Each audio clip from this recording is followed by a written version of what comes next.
Brexit in the interest of everyday British people like me and my family. Okay, so that question was, if you didn't hear it, what party will produce the best Brexit policy for myself and future generations? So we will start with Sam on the Greens. Hi, thanks for the question. I'm going to say the Green Party. But I think there exists a great number of people in this country, like you and I, people who believe in an open, internationalist world, where we are proud to live side by side with those who are different from us, who define ourselves fundamentally as human beings, not by the colour of our skin, the country of our birth, or the God we pray to, who feel nothing but empathy and sadness when we see those in suffering and in need. These people are being ignored.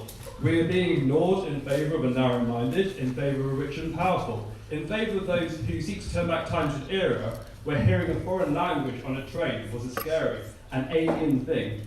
If you believe, as I do, that this is an injustice, then my voice is your voice, and your voice is a Green voice. Thank you, Sam. That was really good. Means I earned my vote for that.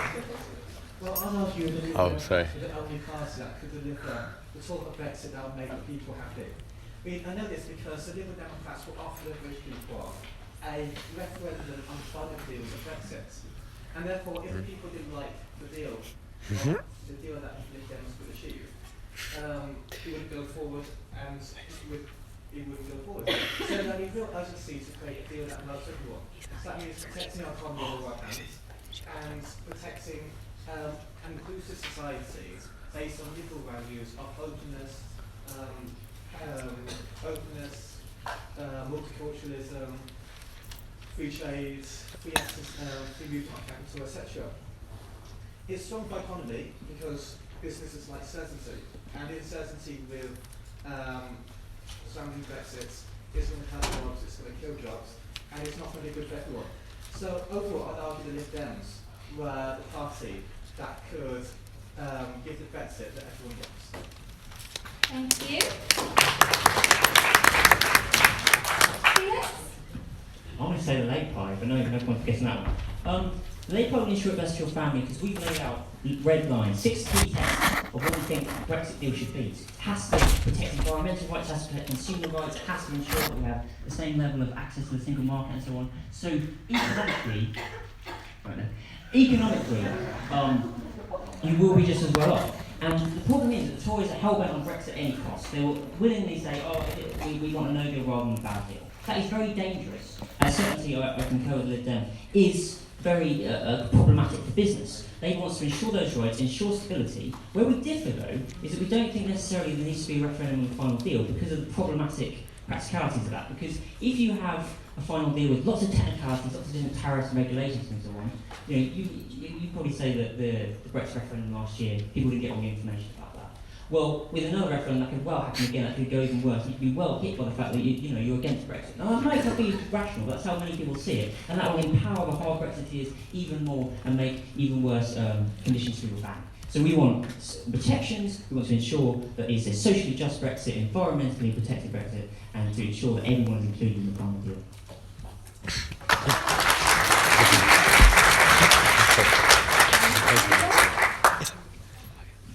So, Tom, in answer to your question, I think the main factor as we go into these negotiations will be the quality of the leadership that we use to negotiate the deal. So I firstly like to point out the fact that Theresa May, as a negotiator, has already proven herself to be an apt and strong political force. She was our Home Secretary for 6 years. She's been Home Secretary for the longest period in British history ever, period. She has been an MP since 1979. She's welcomed and respected in Europe, and she has many, many, many personal relationships with European leaders. When you contrast that to the other party leaders, I think you'll definitely agree that we have best experience to negotiate this deal. Now, on the specific issue of no deal, I think this has been wildly misrepresented in terms of what are our aims. I would agree with most of the things this panel has said in terms of our aims. We want to protect workers' rights. Of course we want, and I've said time and time again, we want as tariff-free access as possible to the EU market. They would be fools not to do it, and we would be fools not to accept that. But in terms of a negotiating strategy, if you go into a negotiation where you are forced to accept any deal that is put on the table, where your minimum negotiating position is already stated, that is not a strong position from which to act. Nobody wants no deal. Europe does not want a deal. Sorry, Europe does not want a no deal, and we do not want a no deal. But putting it as a sort of minimum point has to be done for negotiating purposes. It would be crazy to have no deal, but it's not going to happen. And to suggest that this government is trying to pursue that to make some sort of tax haven out of the UK is ridiculous. So we will protect families, we will protect workers' rights, we will protect economic access into the EU, and it will be a success. Thank you all.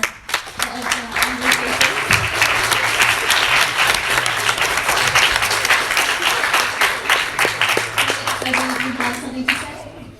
Yes, it's a very naive thing to think that all the negotiations will be done by Theresa May herself. Most of these things will be carried out by all kinds of civil servants, and primarily Boris Johnson. You know how competent he is. He's never insulted anyone. Also, Theresa May has recently come out in a speech to whip up nationalist sentiment to an election. She's also alienating most of Europe, and was going to leave us an even worse deal. What the EU want is us to actually cooperate. The Labour Party is actually willing to do that. We have very capable negotiators in the form of Keir Starmer, for example. Jeremy Corbyn can hold his own. You have people like David Davis, and you have threatened to create a tax haven out of the UK. You have threatened to push things down. Philip Hammond has done that. And Europe are willing to punish us with a bad deal because they don't want other countries to go out of the EU. This is very dangerous. You can't just say, oh, well, Theresa May looks strong. The fact that she never holds any particular policy, particularly when she was a Remainer, then she was a Leaver. How will they know whatever she says? So it's not a strong position at all, nor is it stable. For those keeping count, that is now one reference to strong and stable leadership, so just keep a tally of that as we go through the night. I'm not convinced for 1 second that the exit process under the Tory government will maintain our environmental protections that we have secured under the EU. I do not think it's a priority. I think that they will be massively reduced. I think that will be disastrous. I think around the referendum and the result of it, I think we have to be realistic how the political media elite have manipulated people's legitimate concerns about poor public services under the Tories into this kind of suspicion of foreigners. And I think that's being manipulated quite well by the Conservatives at the moment to pick up kind of old UKIP voters. I think on the Labour part, I think Corbyn's inability to articulate the benefits of the EU is one of the main reasons why we actually ended up leaving. I think with a more passionate Labour leader, we actually might have stayed in, who could tell us the benefits of the EU. I think it's pretty clear that Corbyn is a Eurosceptic. So I think there is a void right now for a party on the left that is pretty strongly in favour of the EU and is going to have an opportunity for there to be a second referendum on exactly if we leave and if we can leave, what we're going to leave from. Okay, thank you, Sam. I'm afraid we're going to have to move on to our next topic now. We don't have much time to cover everything. But you will notice absolutely shocking scenes here at PPE debate as each party has said they will handle Brexit best. Shocking. Okay, so our second question is on the economy and it comes from Josh Fry. What do you see as more important in promoting future economic growth? Fiscal prudence and austerity or productive public investment? Okay, thank you, Josh. We will start this question with the Liberal Democrats and Dave. So we can make a distinction between borrowing money to spend on infrastructure and spend borrowing money to spend on targets like funding the NHS. So the Liberal Democrats propose to put a tax just for the NHS. I think it's 1% tax that everyone will pay on top of their income. That would make the NHS like self-sufficient, so it's solvent and it's got money for it. Because at the end of the day, there's an NHS crisis at the moment. Currently, the NHS would need, every year, the government currently says they spend more money than any previous government on the NHS. But of course they spend more money than any previous government on the NHS because we have more ageing population, our population's going up. So every year, it would follow that we would spend more money on the NHS. Especially so since with medical research, medical bills are going up. So the idea that we're spending more money on NHS than any previous government is really a selling point. But over the next 5 years, NHS will be expecting about 30 billion extra. And the Conservatives have proposed, I believe, they were like 8 billion, I believe. and find 22 billion in cuts. I think that's the correct figure. We might need 7 billion. Anyhow, realistically, that's being a bit dishonest because you're not going to be able to find that sort of savings without fundamentally changing NHS. Now, that's okay, but I don't think the Conservatives would be willing to take a political risk of doing that. Because to do so, we need to close down hospitals, close down A&E departments, and create a much more centralised system. And the Conservatives have shown no real willingness to go forward with what it takes to actually find those savings. So I think the Liberal Democrats proposal is the only real, clear and credible proposal that will ensure everyone has good quality healthcare because the funding will be met by separate tax. Thank you, Dave. I think Raoul probably has something you would like to say in response to that. Well, in answer to your question, I believe that you can have fiscal consolidation with high levels of investment. And let me give you the reason for that. As I said in my opening speech, when this government came to power in 2010 under the coalition government, our debt to GDP ratio was extremely high, in the 70s%. Our deficit was 10% of GDP. After 7 years of our government, we brought that figure down to around 2% of GDP. Investment has not fallen off a cliff. Let's make that perfectly clear. We have record levels of investment in most sectors of our economy. We have ensured by regulating the economy well, i.e. by not imposing crazy amounts of regulation and everything, cutting red tape, that we have freed massive amounts of investment for our economy while maintaining our fiscal credibility. Now, I'm sure Labour will have something to say on this dichotomy of fiscal consolidation and public investment. They will probably go for public investment. They will probably go for public investment. But as this leaked draft manifesto has shown, and even if it isn't wholly correct to the actual manifesto version, which will come out next week, they plan to return to mass nationalisation. The question I'd ask to that is, where are they going to get the money for that from? Because you have two choices. Either you can put up taxes to an extraordinarily high amount. They would say they're going to put it up on corporations and the very rich. That will not cover the bill. The National Grid has a market capitalisation of 30 billion. Nationalising that, you can't just have a quick tax raid on the rich. That will not solve that. So you either have to put up taxes or borrow. It's the same old Labour. Borrow and spend, borrow and spend. That is why we had a 10% deficit in 2010. That is why we have record levels of debt right now. And that is why we've spent the last 7 years cleaning up the mess that they let us have. By electing them again, you're just going to get more of the same. Felix?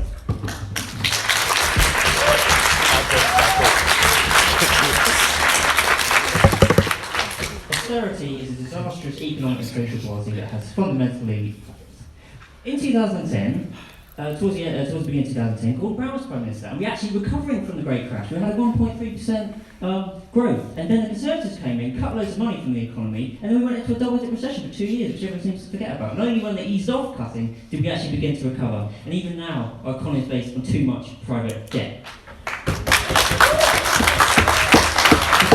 The Conservatives consistently failed on their own targets, time and time again. It'll be over in 5 years, it'll be over 6 years, now it might be over in 11 years, probably not even then, right?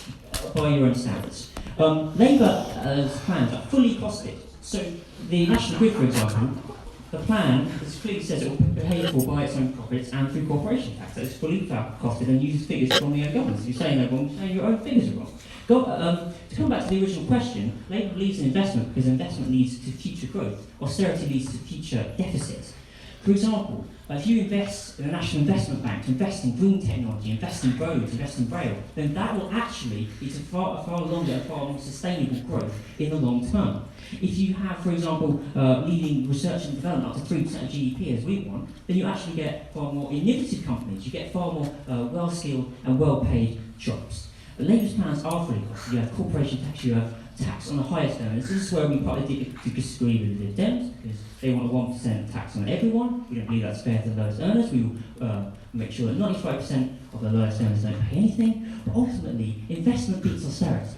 When you got up in the morning, you don't say, let's cut back how much food I'm having, that'll work. You actually eat something, right? You have to invest in housing if you want people to have homes. You have to invest in roads if you want people to drive cars. Cutting all these things, like you say, you can't cut everything and then spend more. It doesn't work like that. We believe in investment, we believe in many of you. Thank you very much.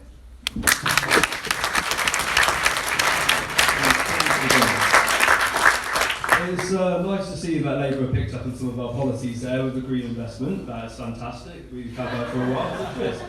I think we need to take the power back. Neoliberalism has failed us. The rising tide has not lifted all boats. It has made most of them sink. The pie is much bigger, but the majority of the world is left only with the crumbs. Inequality is one of the greatest threats of our time to people's standard of living, to national security, and social cohesion as a whole.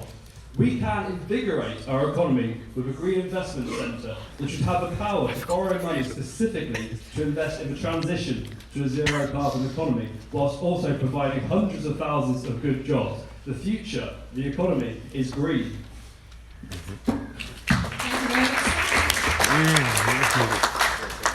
So our next question comes from Chatu. Hi. How will the party's policies benefit the students? And also, could I have Tory candidate's number, please?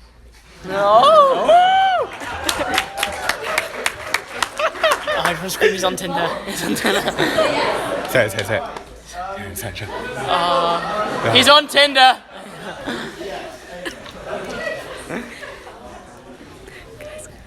Okay, Get the tweets up. in answer to your first question, how will we help students? Right, so, this government has invested massively in higher education. Now, I know what you're all thinking.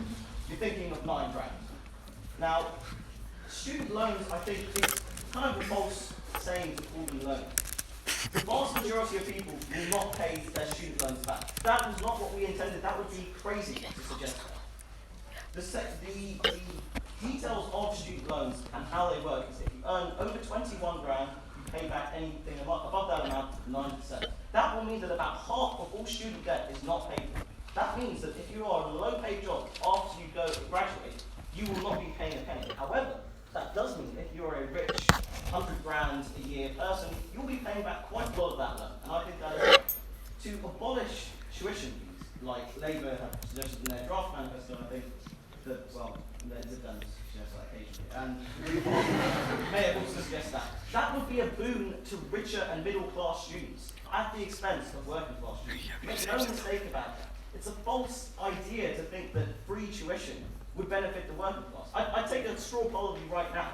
The vast majority of people who go to university are middle class and upper class people. We have promoted working class people going to university, which is why their numbers have never been as high as they are under this government. Now, if you look at others' policies, such as the free tuition fees in Scotland, you'll notice that they have a very, very low rate of getting working class people into university. Surprising that, considering there are no tuition fees.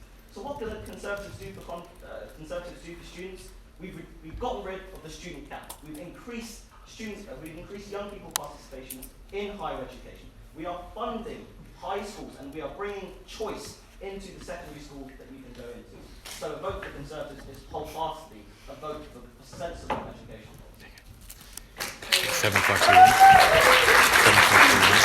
514 355. Well, it's not really a loan, it's just £9,000, so you have to pay 6.1%. So you say people want you to pay it back. Well, it's a system that's going to fail, isn't it? If you say Labour doesn't pay back, instead of saying, oh no, it's not going to work, and then it'll collapse, and then we won't have any funding at all. So that statement is just incredible, quite frankly. The Labour Party is committed to abolishing student fees and bringing back maintenance grants. And with maintenance grants, as opposed to loans, you can actually have more people from lower class backgrounds going into education because they can actually afford to live. Living costs at the moment for students are huge. And many of the costs and the loans are putting up lots of people, even though it hasn't gone up as much as it would have done. How many people gone? 2 million been put off. If you go over to Scandinavia and Europe, you have friends from EU, possibly in the audience, their tuition is paid and they can get the education free. They don't have to go through life constantly having that burden. But coming back to the original question on students, they would also, in our areas of life, £10 minimum wage for anyone over 18, reinstating a housing benefit for people under 21, so you can actually get away from home. You actually build homes, you can live in them, otherwise than staying with your parents for 10 years. free adult education, other areas of life, higher education, colleges, apprentices, all these things. It has to be a holistic approach to education, and the Conservatives are not only defunding it, they're devaluing it, and they don't give a toss, quite frankly. Let's go. Thanks, Felix. Quick rebuttal from Raul, and then we'll come to the Greens. Yeah. Yeah, I'd like to say to that, I will again emphasise the fact that people don't pay their tuition loan back is entirely what was supposed to happen. If you're a poor student, if you're a poor person after you leave university, it would be crazy to ask money for you. Don't think of it as loan. Think of it. Why make it free? Why are you saying that rich people after they leave university should pay nothing for the 3 years of education they've come to a place like this? Government's put in a massive amount of money into universities. I think it's right that rich people and middle class people should help to pay for that. The Labour Party thinks that it should be the government, i.e. everyone who pays for that. Why should the majority of the population pay for a small minority of people to go to university? I think it's ridiculous. How is that such a Thank you, Ron.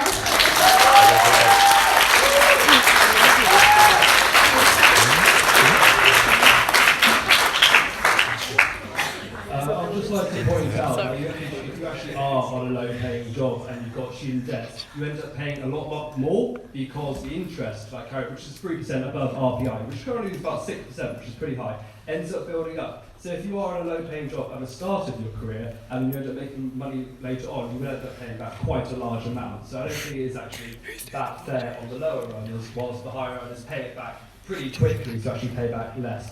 I think with Labour, they're now promising to abolish tuition fees. So let's not forget that they are the party that introduced them. And they've only now recently, under Corbyn, said they're going to abolish them. I'm not sure I trust the Parliamentary Labour Party to actually back Corbyn and back these proposals. I think if you want a guarantee of a party that is absolutely wholly committed to scrapping tuition fees, I think you ought to vote for the Greens.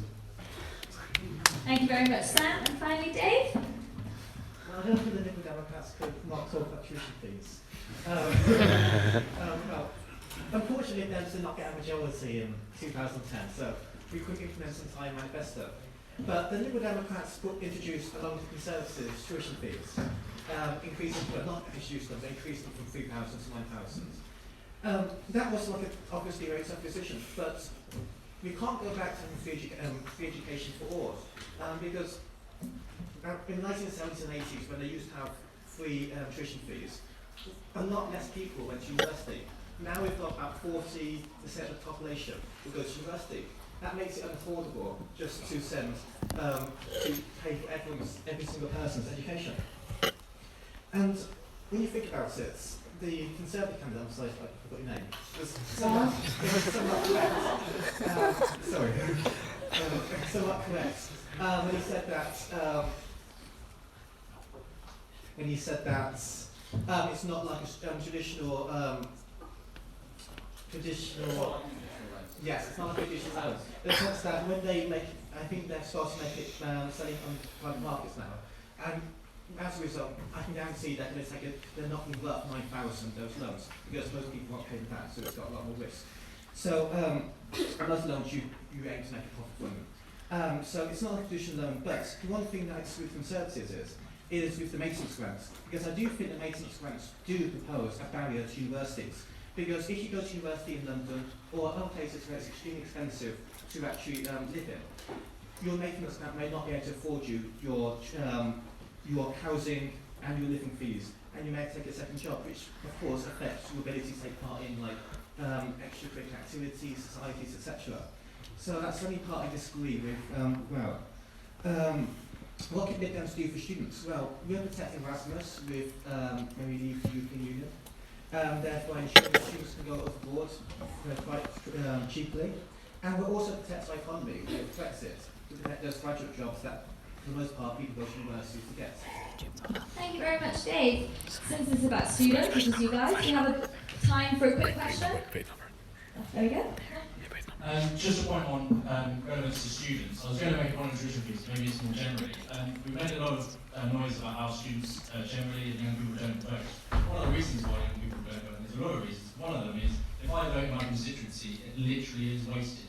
The electoral system we have in this country is an absolute joke. I just wanted to see how it could be defended or attacked, or what kind of alternatives could be put forward. It's just honesty rather than towing any party lines for what the candidates think. Okay, we've got very quick answers from each party. We'll start with Green. I think the current electoral system that lets down the people that vote. You get people who are not represented by the party they voted for. So just looking at the last election, what UKIP got like 12%, we got 1 MP, we got about 4%, and we got 1 MP. And I don't think the most important thing is that it's fair to the parties, because I don't actually think that such of the parties are that important. I think the most important thing is that it's not fair to the people that voted for them. People deserve to be represented by who they vote for. And I think whilst constituency MPs do provide a very good link to their constituents, I think people deserve to be represented by somebody ideologically similar to them, and that is not happening currently under the past post. Thank you very much, Sam. Dave? Do you have to be that party position? Yes. Well, yes. The Democrats support a move towards a more proportional representation system so that everyone's vote counts. Too much, in fact, we fought a referendum. I think people forgot about this referendum, but we did actually fight a referendum about it in 2012, I think. So the Lib Dems are quite clear, as are the Greens, and UKIP somewhat changed their position to support it because it's convenient for them. But Lib Dems are quite clear that in a democracy, everyone's vote should count, and therefore we must change the election system so that it supports to make sure that everyone's vote is given a voice. Fantastic. Felix? Yeah, I'm in favour. Corbyn spoke in favour. It's yet to be the full manifesto yet to be released, but we certainly hope for it. Lower the voting age. The interesting thing around here is in Coventry South, where our students live, and Warwick and Leamington, where our students live, they're both fairly marginal. So your vote really does count if you do vote here, and I do really encourage all of you to register to vote here, vote Labour. Two-way marginals, but yeah. Yeah. Obviously, it's not a perfect system, but ultimately on the 9th of June, it's going to be a Labour government or a Conservative government. So while it's not perfect, and obviously we want to change the system, in the system that we're fighting now, those are the two options, and I beg you to vote Labour.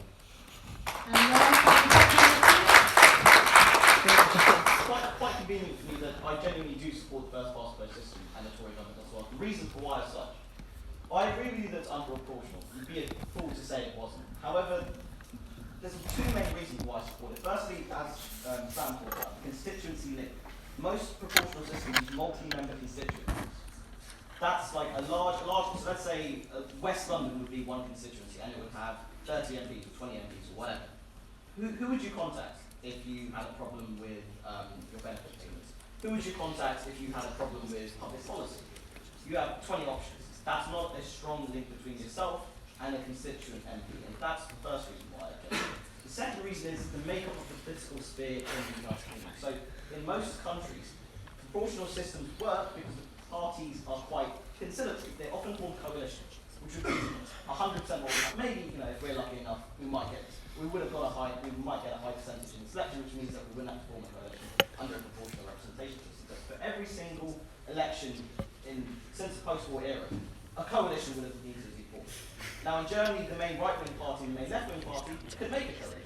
I don't think, and I think Felix will agree with me, that the Labour and the Tories will ever go into coalition. I mean, we have one experience of coalition government with the Lib Dems.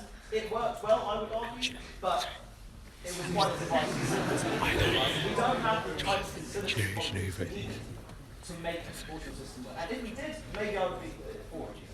But as that's not the case right now, I can't. Thank you, Rob. Thank you. Okay, we'll now move on to our fourth question, which is on defence, and it comes from Daniel. Loud enough. He's loud enough. Thank you. What is your party's approach to handle conflict in areas such as Syria? How do we handle conflict, especially in places such as Syria? We'll start with Rob. Okay, so this ties in with a wider kind of foreign policy ethos. So firstly, I'd emphasise the non-military things we're doing so far. We are the second biggest bilateral donor to Syria in terms of foreign aid. The United States is the only country that beats us currently. That's because its economy is about 10 times bigger than ours right now. We have donated more tents, more food aid, more supplies to Syrian refugees and Syrian people than any other country in the world, bar the US. So I think first, it's a humanitarian question, which we're trying to tackle as much as we can. And by projecting the foreign aid budget at 0.7% of the GDP, it's a great decision, I think, and it's a decision that shows the Conservative Party is a compassionate party. I think that that's the first step to solving the Syria crisis. Secondly, I would go back in history, really. I think in 2013, it was a disastrous decision not to send Assad a strong military message. You may disagree with me. This is why I think that. We clearly see that some sort of chemical weapons attack has happened in Syria in the past few months. There have been many other reports of many other attacks in the aftermath of the moment when he supposedly gave up all of his chemical weapons. We didn't send him a strong message there, and we should have. And now the situation has run awry. We have not intervened, and we should have intervened much, much earlier. That does not mean boots on the ground, but that means we should have intervened in a more strong way. Now what we can do is work within our international allies in the region, which we are doing, to find a peaceful solution to the situation. We've seen how diplomacy can work in terms of population exchanges and food exchanges on a limited scale. We need to increase that. We need to put our diplomatic arm into full swing. And if the time ever comes again where it's made for, military intervention must be considered. Thank you, Rob. Thank you. We'll hear with Sam. I don't think that the solution to the problem is bombing it.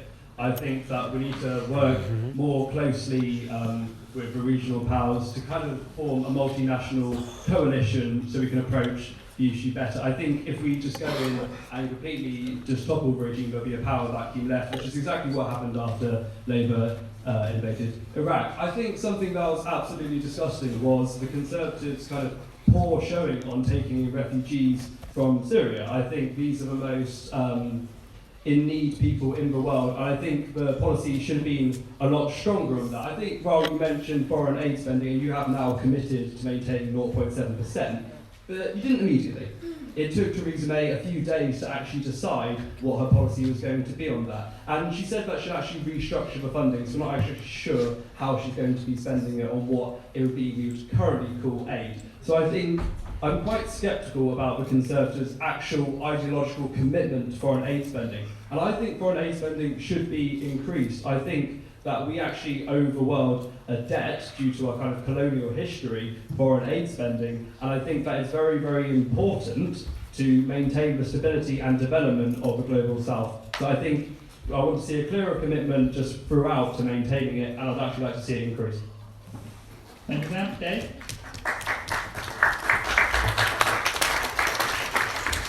So I kind of agree a bit with that well and a bit with Sam. On one hand, we have to balance two things. We have global responsibilities. So we have got a responsibility to people in Syria. So we should intervene when necessary to support the Kurds and to create a more stable Syria with a government, not just with ISIS, but also with Assad. A government is a brutal dictator who talks to people and has killed responsible for about 200,000 people. So we have to balance two things. Because on the one hand, the Conservatives are very in agreement with the Lib Dems in that approach. However, where they failed again on refugees, they've barely accepted any refugees, very low amounts. We keep talking about how much we give in foreign aid. But it's not just about foreign aid, how much we give. It's also about it's very easy for the United Kingdom to give that money in foreign aid. What's hard is the political sacrifice you have to make by allowing these refugees in. It's just part of the Conservatives, and we've shown real commitment to the principles of legal interventionism that the Conservative Party supposedly promotes. So it goes to a wide issue here about where do you see Britain's place in the world? Do you see Britain as a lead in the world, or do you see it as a I don't know what's this word, but as a country that just sits in the back seat of everything like Jeremy Corbyn seems to do? And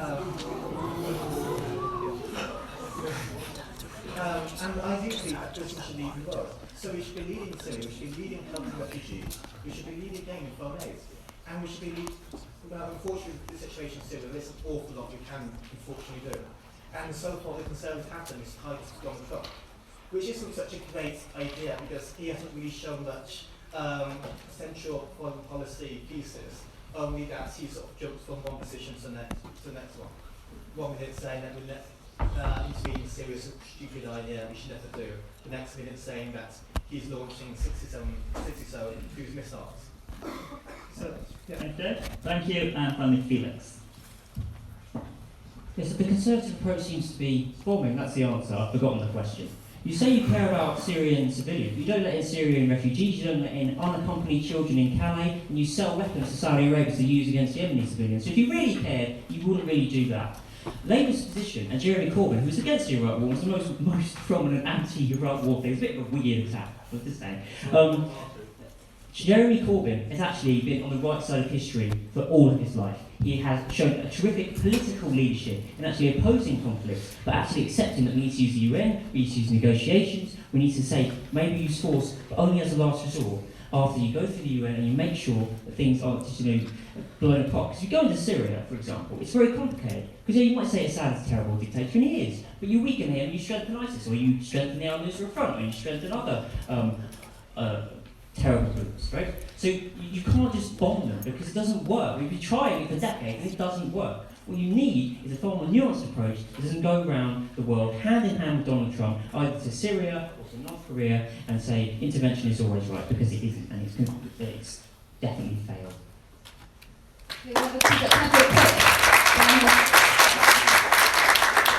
long time, and I'd just like to take the Labour Party a bit to task on their foreign policy. So, Labour's current swing, as Felix rightly says, is under Jeremy Corbyn, which is in the firmly non-interventionist wing of Labour. And that's non-intervention in all cases, basically. That's opposition to war for war's sake. That's opposition in every single case. That includes positive interventions, like the one in 1990 in Iraq, where we successfully repulsed Saddam Hussein's troops from Kuwait, opposed by Jeremy Corbyn. This is the man who invited IRA representatives to Parliament in the weeks after the Brighton bomb attack. Right? This guy is not suitable to run a foreign policy of a great nation. Labour's policy on arms is this, essentially. 2 arms are, right? It's ridiculous. Like, their party says one thing on foreign policy, we're going to keep Trident. Their leader has been the president of the Stop the War Coalition and maybe CND for decades now. You can't have their leader publicly having stated something for 20, 30 years, we're going to abolish Trident, and the party saying something that is ridiculous. Okay, so thank you, Rob. So let Felix have quick. Yeah, a man who wants to feed all children and a woman who says she's very willing to kill 100,000 innocents. Who's the extremist? Jeremy Corbyn. On the IRA, he's only ever tried to bring peace. He's a very peaceful guy. At the same time, Thatcher was also negotiating with the IRA, conveniently linked out. The Conservatives have defunded our army. It's the smallest it's been in probably 100 years or so. They've underfunded, they've underappreciated, they're underpaid. Labour would increase it, they would increase for that, and would actually be willing to go in, use force, if necessary. We don't actually want to use nuclear weapons and blow up the entire world. We want the government to hold a national defence review and determine what is useful and what is not. Rather than just saying, oh, we've got loads of guns, aren't we hard? So this demonstration how certain business it is on defence. One moment originally Jeremy Corbyn was against Trident. Next moment, after pressure from the unions, because if you stop Trident, you would have to sack workers. They changed his position to not stopping to deal with Trident, but maintain building Trident and send the FC without any missiles on it, which is just quite absurd. I mean, you might have not built it in the first place and waste all the money building it, then not put any missiles on it. The principal position would be not to build Trident. That's a fairly legitimate position. Just the idea that we're going to build it and not put missiles on it and send it to sea is just quite absurd. Thank you, Dave. No, we're going to have to move on to the next question now. Thank you, Rob.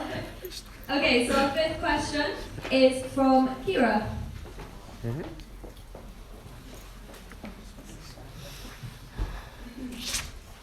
How do we create a sustainable economy that doesn't damage our wealth for future generations? Sustainable environment that doesn't damage our wealth for future generations to come?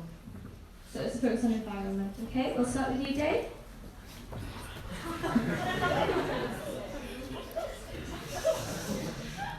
Liberal Democrats, one of the prize bits of the Liberal Democrats, the coalition governments, was creating a green investment bank that put money into researching for green initiatives and promoting designing a green economy and green industries. So what we have to do with environment is balance two interests. On the one hand, we have to, for the future generations, is to cut back on our CO2 emissions and move towards a more CO2 neutral economy. But on the other hand, we have to make sure we at the same time protect industries, and we don't just start creating lots of regulations, industries, jobs, and economy. So what the Lib Dems approach is to really promote electric cars, which don't release, and slowly phasing out diesel cars, which produce an awful lot of emissions. Yeah. Thank you, Dave. Felix? Yes, we believe in a green economy. We believe in creating a national investment bank, because what you need when you're transitioning to a green economy is a lot of funding, because all of these things are incredibly expensive if you do it wholesale. What you need is a central funding for all these things, and Labour has a plan to do that. However, the Lib Dems, for example, I appreciate your personal sentiment, but the Lib Dems did vote for fracking, which is one of the most disastrous environmental policies the government's come up with in recent times. It is disastrous to the water table, disastrous to soil, and we shouldn't trust them with the environment. But the Conservatives don't care about the environment at all, because they've closed the Department for Climate Change, scrapped support for onshore wind, axed solar subsidies, ended the Green Home Scheme, sold off the Green Investment Bank, and also allowed fracking. The Labour Party believes in a green world. Ultimately, you have to get there. We don't believe in the Greens completely going off. We believe you do need some nuclear for medium-term transitions. That's just a reality of competing priorities. You can't shift all your money one way or another. But ultimately, it's all about the funding. And we're the only party that can show how you'll actually fund the way to the green economy, how you'll fund research into all these things, and how you'll actually create green jobs for the future, so you'll have a green future.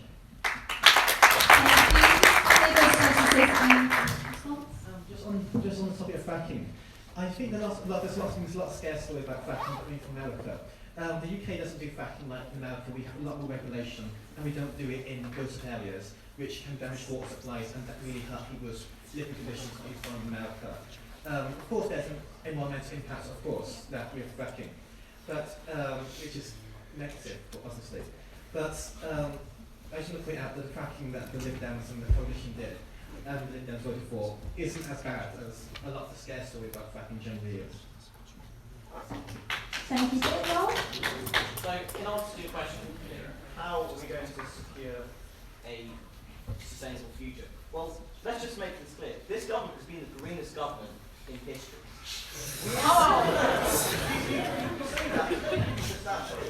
We're on track to meet all of our emission requirements from the Kyoto Agreement and the recent Paris Agreement. We have reduced our emissions by roughly 30% lower than 1990 levels. You may have seen in the news recently that we had our first, in inverted commas, coal-free day.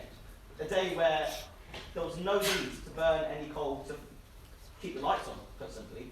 We have closed many, many, many coal-powered fire stations in place of cleaner, more energy-efficient gas power stations. And on fracking, I'd say that fracking holds one of our best opportunities to go to a more green future. Burning natural gas is much, much more cleaner than the old coal, which I think you'll find Labour often has supported in the past, of the future. It's much, much more energy efficient. This government will continue to be the greenest government in the history of all governments. We will continue to invest in our energy system, not nationalise it. We will continue to promote green technology and continue to promote a mixed energy basket, not solely relying on sustainable, not solely relying on nuclear power, but relying on a mixed basket to determine our green future. Yes, we will meet all of our international requirements and are on track to doing so. Thank you, Earl. And finally, Sam. It's not enough. You might hear from the other parties that the Green Party's approach is too radical, but I ask you, what is more radical than completely destroying our planet in order for the elite 1% continue to get richer? Climate change affects more than just the trees and the oceans. It already is having a very real and very dramatic effect on human life.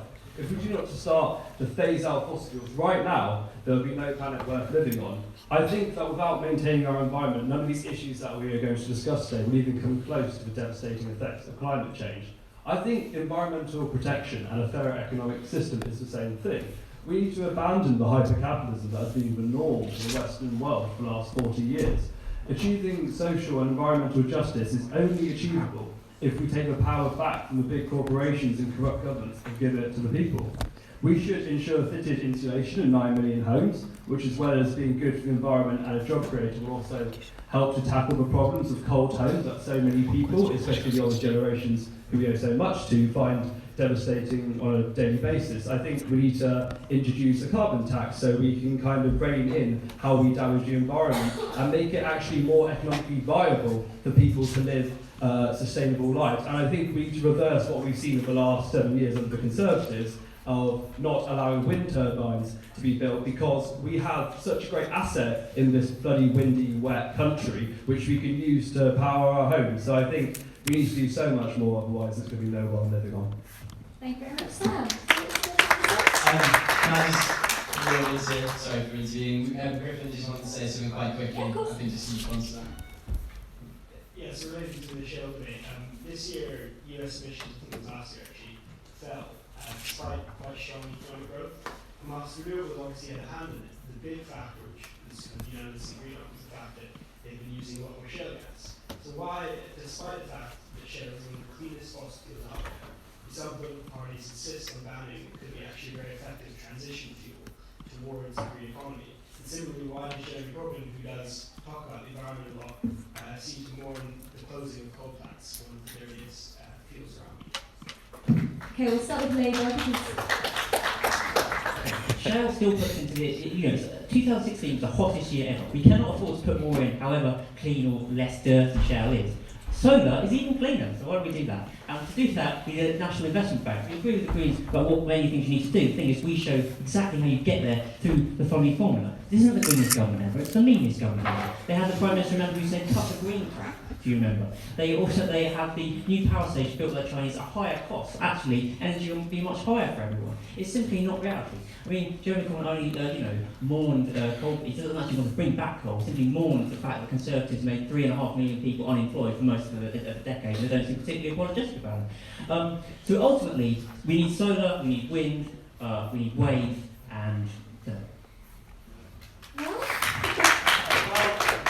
I completely agree with basically what you have to say. Yes, the reason you identified correctly the reason why US emissions fell. Shale. Now, I think our party's position on shale is misunderstood. So firstly, there's no shale revolution that's taken place in the UK. So far, there's a few sites in, I think, Lincolnshire and Cheshire that are being they're experimental sites. They're not in full operation, and they won't be until we get sound evidence that they will not cause massive harm to the environment. Now, in general, I agree with the Green Party's view is that, of course, in the future we are going to have to move to a fully sustainable energy. But we can't do that overnight. We can't just, close down all of our gas-fired gas-fired power stations overnight and resurrect some sort of wind turbine maintenance, right? It's not possible. I would like it to be possible, but it's not possible unless we, I don't know,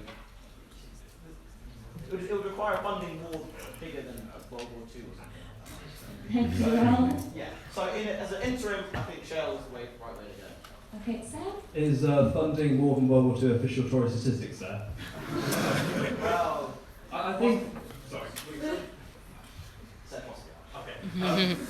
I think the time for transition is over. I think the time for Shell, I think that might have been good 20 or 30 years ago, but I think it's too late to equivocate now. We need to start having radical overthrow of kind of how we treat energy use in this country, and I think the Conservatives have just not been anywhere near as good as that. So I think, yes, we can't do it overnight, but we might as well start trying today. Thank you so much, Andy. It's good to distracting to the candidates. People. Renewable gas tax supported shale gas in coalition. Partly because, as you mentioned, it was incredibly a lot less worse than coal and natural gas. But I think the latest position is quite interesting because I'm pretty sure a few years ago or a few months ago, Jeremy Corbyn wants to really limit the coal mines, which is a lot worse than shale gas. So I think part of the reason why Jeremy Corbyn opposes approach to these issues is because of unions and union money and influence of unions in the Labour Party. Any final comments? the National Mine Workers Union doesn't really have any members anymore, so it wouldn't even be an influence, even if that were true. It's not true. Labour accept a green economy. We all sort of want a green economy. Anyway.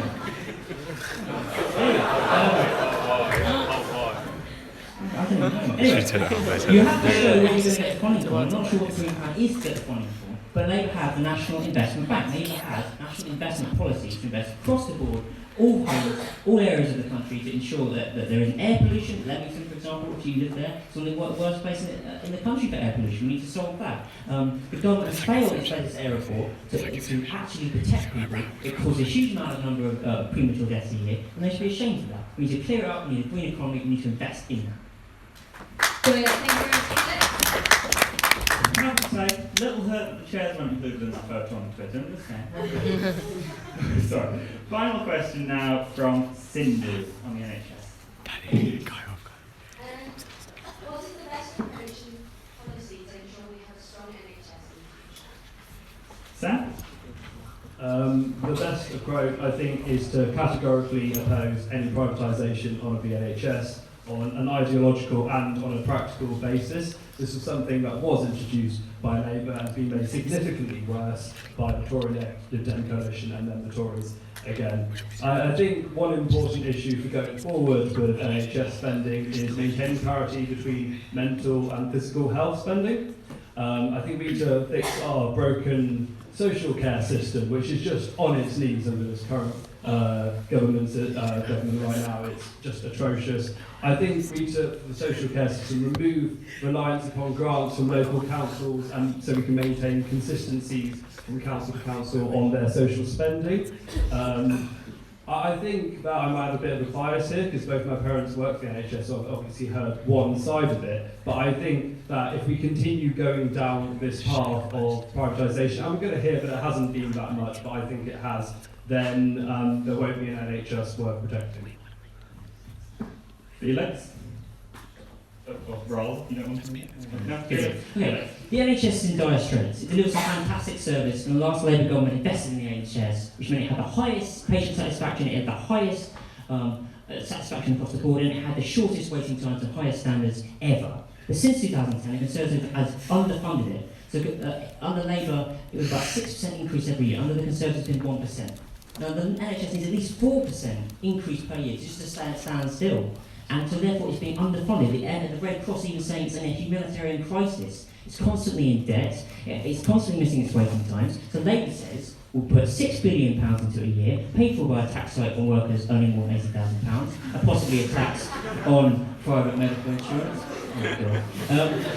We also want to suspend hospital closures, guarantee access to NHS treatment, and ensure that there is a wraparound care. So there's a social care system, there's a national care service to stop the awful practice of bed blocking and things like that. We have the plan, we have the costing.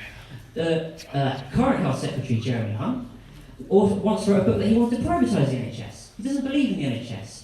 You know why Tories don't believe in the NHS? Because ultimately it's a socialist project.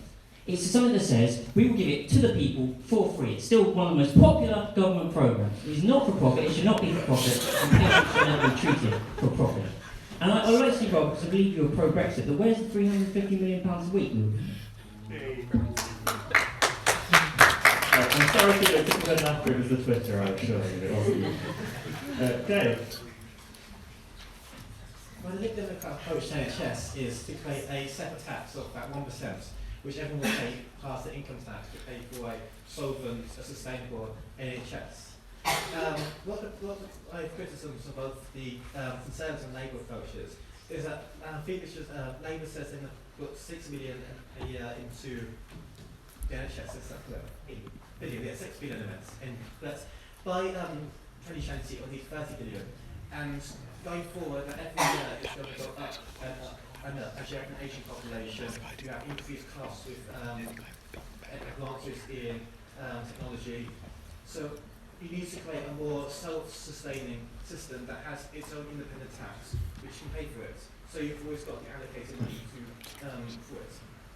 With the Conservative approach is that the NHS needs 30 billion extra, and it's going to put in, I think, 6-7 billion towards that 30 billion, and find the 23 billion in efficiency savings. So closing down A&Es, closing hospitals, which is okay. I'm not going to criticise that policy particularly.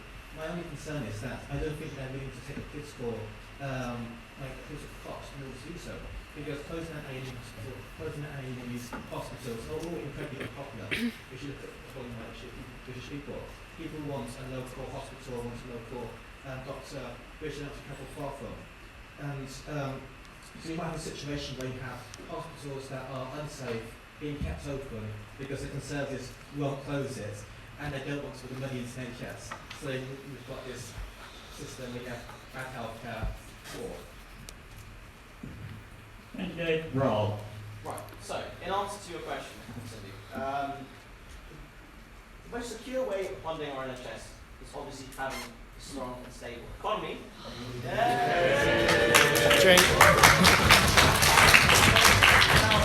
That was quite a bit of what I just said, but it's a serious point, right? We fund our public healthcare system via public money. I think that's good. That's definitely a good thing. To fund that public healthcare system, we need a strong economy. Now, obviously, Felix would say that Labour would create that strong economy. I don't think so. And most people in this country, and hopefully most people in this room, don't think so. That's the first point. Ensuring we have a strong economy to fund our NHS. Secondly, on this underfunded claim, in the last Tory manifesto, current one hasn't come out, unfortunately. In the 2015 Tory manifesto, we promised to fully fund the Simon Stevens plan that was suggested from the NHS of 8 billion more a year by 2020. This government did not subject the NHS to cuts. We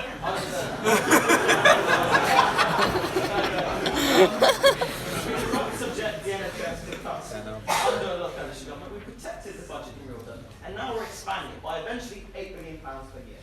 And on privatisation, we need to get this debate correct. When people say privatisation, they instantly think of an American healthcare system. Our public healthcare system will remain free at the point of use until the day we die. I don't think anyone is suggesting that we move to a private healthcare insurance, at least not our party. So, to argue that privatisation means the destruction of the NHS, no, it doesn't. I'm of the opinion that if a private company can do something for cheaper than the state can, let it do it. And we'll pay them to do it, and it'll be cheaper for you, the patient.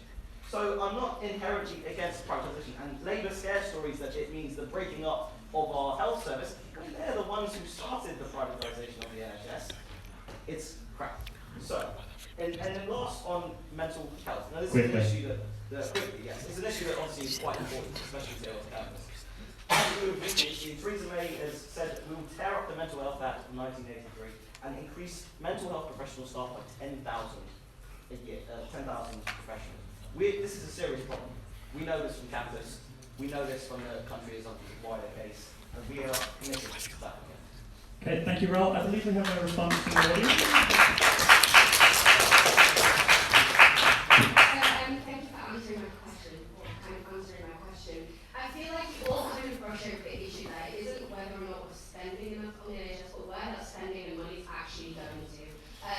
The Labour government rearranged the whole NHS, creating managers in managerial positions, and then we found a follow-through of the rearrangement of GP practices that were kind of half privatised, kind of half not, and we don't know what to call them, and quite frankly it's chaos. I'm from Hull, one of the most impoverished areas in the UK, and we see that in the hospital, local hospital, money was spent on recolouring the scrubs because it's important to identify between different members of staff. Quite frankly, patients don't care about that sort of stuff.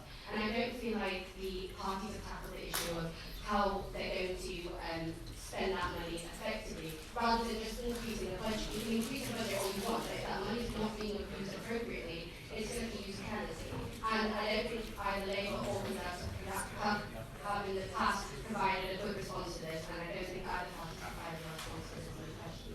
Felix, yes, so I appreciate, I don't know your particular case, but on the last Labour government, they did make some mistakes. They wanted to renationalise what they made mistakes for. But they still put a massive amount of investment into it. More doctors, more nurses, higher standards, shorter waiting times. That was all good things. Now the Conservatives don't want to do that. They say no one's talking about privatisation. Well, Jeremy Hunt is, and he happens to be in charge of it. And you talk about mental health services. You cut 6,000 mental health service officials in the last government, and that's what Theresa May said when she stood outside number 10, and she instantly went back on it. So she simply will not trust you on face value on that. We want to raise pay cap. So you talk about the structure, when you release the pay cap on nurses, for example, more of them stay in their healthcare service. They don't leave. They don't end up on food banks, which is currently what's happening under the Conservative regime. Right? And in 2010 and the early years, then the NHS, by all official standards, was the most efficient healthcare system in the world, on practically all measures. It is a matter of putting more funds in. You can put a look at the structure a little bit. We don't need to necessarily restructure everything. We need to make sure that private companies, which actually often deliver worse results, aren't creaming off public profits, and we ensure that all the money goes to putting as much care into it, as much funding for all the different new kinds of technologies. Rather than these scribbling spirit. I generally agree with the premise of the question. Under Labour, middle management and inefficiencies in the healthcare system did increase. To argue that it was the most efficient healthcare system in the world, it had a very large budget and it had a lot of managers. I think that was plainly evident. And which is why we have implemented efficiency savings and it will continue. Again, we are mainly going to add from Simon Stevens' plan, who was head of the NHS, and it's his plan, it's the NHS's plan, which we are saying we will fully fund. This is their plan to cut the sort of bureaucracy and middle management that you talk of, and hire more doctors, more nurses, more mental health professionals, which we've done over the last 7 years. So yes, I think there is a problem with that, and there is a problem with how the money is spent. And again, we come back to privatisation. Look, privatisation does not necessarily mean a bad thing. When you think of privatisation, you instantly associate it with bad when it comes to healthcare. Most likely because you instantly associate it with a public insurance system. This is a false idea, right? It will remain free at the point of use. If a private company can do a service for less than a government company, you'd be economically foolish, like Labour are, to deny them that chance to do. Okay, we'll quickly take a response from Dave and then Sam. About the 8 billion Simon plan. Originally, the NHS came up with the figure of 16 billion to take the law's work. And then the Conservatives said they wanted to cut down to 8 billion, but they weren't going to pay for that. So the idea that was the NHS wanted only 8 billion. I don't think it's a correct assumption, correct portrayal. Also, well, we can find efficiency savings like, of course, NHS, like all big organisations, do waste money. They do spend things unnecessarily. We let things use they don't need to. But in comparison to the overall budget, those savings, the money you would save from those wasted expenditure is quite minimal. It's not going to be an awful lot. And even under managers, mid-level managers, although if you have a complex organisation, you need people to run the organisation. So you do need managers. You can't be an NHS run by doctors because it has doctors treat the patients, but they can't really organise a hospital. So it is also, I'd say it is significantly about how much money you put in there, and whether you can get the money in there. And if you don't want to put the money in there, are you willing to take the physical cost to close down hospitals, close down A&E centres, etc.? I'll just address what you said about maybe spending the money differently and looking at how we spend the money rather than just promising.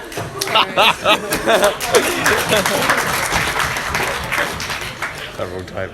Rather than just promising more and more money, which obviously we do need more money, we should also look at how we're spending it. I think the Greens are quite good on proposing preventative healthcare as being one of their priorities. So to reduce the actual cost to the NHS, we have to make the country healthier.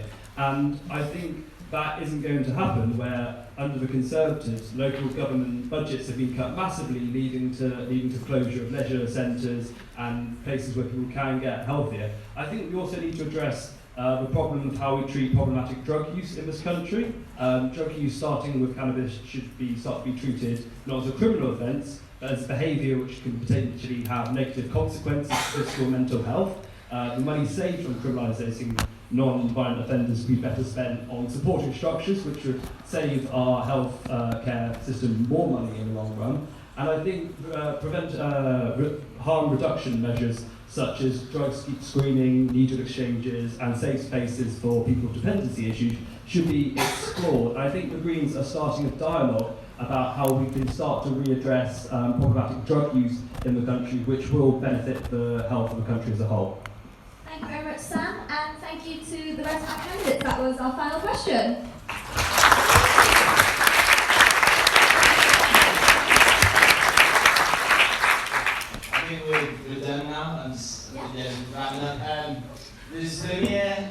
Sophie at the back, I think, to collect any votes. So just want to say thanks for coming. Rather than candidates, Who are we going to vote for? All the politicians. So, on a nice one to you. So, thank you everyone.